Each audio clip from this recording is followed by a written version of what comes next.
Today I will discuss about microbial replication or prokaryotic replication. Though we all know that there are a number of processes which are necessary for the continuation of generation, growth and development of organism, and this is known as fundamental process. This includes replication of genetic material, damages and repair and recombination in genetic material. So, let's start our today's topic by knowing the components of DNA replication in prokaryotes. First of all, for that we need DNA A protein, which is responsible for the localization stand separation at ORIC, that is origin of replication. It is an ATP requiring process, causes double strand DNA to melt forming single stranded DNA. Then about DNA C protein, which joins the initiation complex and contributes to formation of two bidirectional replication fork. Next, about DNA helicase. It forms a diverse group of enzymes that facilitates a variety of function, includes DNA replication, recombination and in repair mechanism. Its main function is to unwound the double helix by using ATP. Next is about SSB protein, that is single stranded DNA binding protein. It keeps the unwound DNA strand in the extended form. In the absence of this protein, this DNA strand can form a hairpin-like structure. Next is about DNA topoisomerases. It is responsible for the removing of supercoiling in the helix. It is of two types, that is type 1 DNA topoisomerase and a type 2 DNA topoisomerase. Next is about RNA primer. It is a short double-stranded region, consists of RNA base pair to the DNA template with a free hydroxyl group on the 3' end of RNA strand. This hydroxyl group serves as the first acceptor of nucleotide by the action of DNA polymerase. Next is about DNA polymerase. It is an enzyme known as DNA directed DNA polymerase or simply DNA polymerase.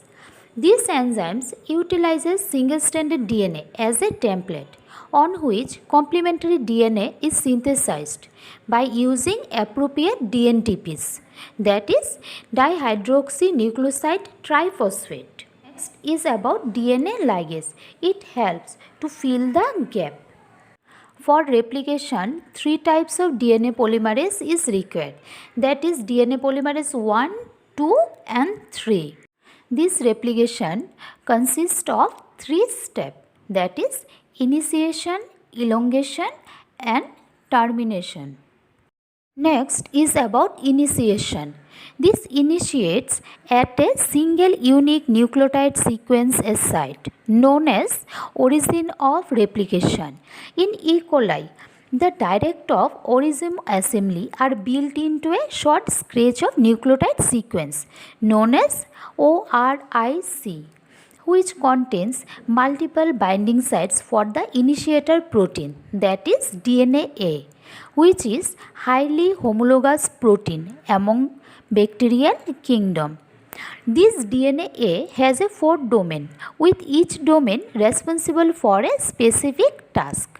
There are 11 DNA A binding sites or boxes on the E. coli origin of replication, out of which 3 boxes, that is R1, R2 and R4, are high affinity DNA A boxes. They bind to DNA A ADP and DNA A ATP with equal affinities and are bound by DNA A throughout most of the cell cycle and form a scaffold. In the first step, DNA A protein recognizes and binds with ORIC 5 DNA A boxes, that is in 9 base pair repeats. Then in step 2, DNA A protein then melts 13 base pair which is reach at 80 segment to form a open complex. Then in step 3, DNA A complex then recruits to DNA B and DNA C complex to opposite end of the melted region which promotes a replication bubble. In this way, pre-priming complex is formed with the help of DNA A, DNA B and DNA C and also SSB protein. So, this is all about initiation step. Now, next about its extension or elongation step. After the initiation process, this DNA complex 3 is loaded into the DNA and then replication begins. The catalytic mechanism of DNA polymerase 3 involves the use of two metal ions in the active site.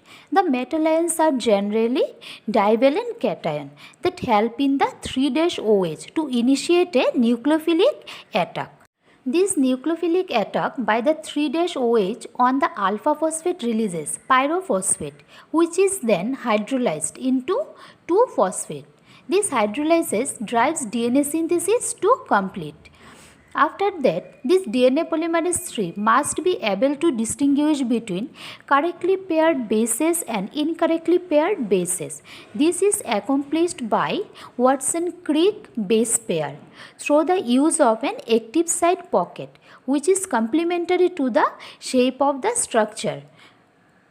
This pocket has a tyrosine residue that is able to form van der Waals interaction with the correctly paired nucleotides.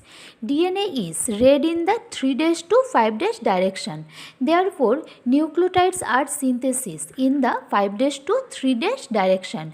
So, one of the parent strand of DNA is 3' to 5' while the other is 5' to 3'. To solve this problem, replication occurred in bidirection. Heading towards the replication fork, the leading strand is synthesized in a continuous fashion, only requiring one primer, while the other end, in the lagging strand, heading away from the replication form, is synthesized in a series of short fragments known as Okazaki fragments.